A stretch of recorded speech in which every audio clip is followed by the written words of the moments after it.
Cela ne restera finalement qu'une idée, mais si le 15 de France avait réussi à atteindre la finale de la Coupe du monde de rugby, le staff avait un plan bien particulier pour son capitaine.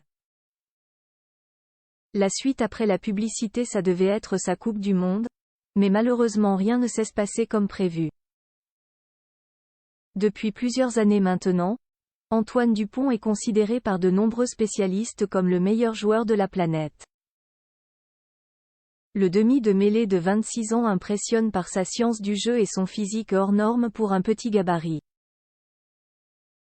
Accompagné d'une génération dorée composée de Romain Ntamak ou encore Grégory Aldrit, le joueur du Stade toulousain nourrissait de grandes ambitions pour ce mondial à la maison.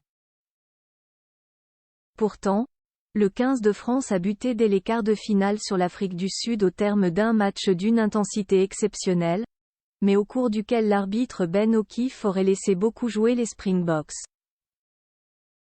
En cas de victoire, les Bleus auraient affronté leurs rivaux anglais en demi-finale et après la raclée qu'ils leur ont infligée lors du dernier tournoi des 6 nations, il y avait de bonnes chances pour les retrouver en finale. L'adversaire attendu est d'ailleurs celui qui sera au rendez-vous samedi 28 octobre prochain, la Nouvelle-Zélande.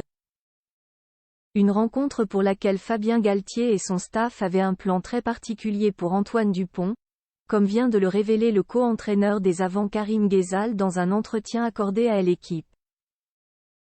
Interrogé sur de possibles frustrations suite à cette cruelle défaite face à l'Afrique du Sud, l'ancien joueur a fait une petite révélation très surprenante.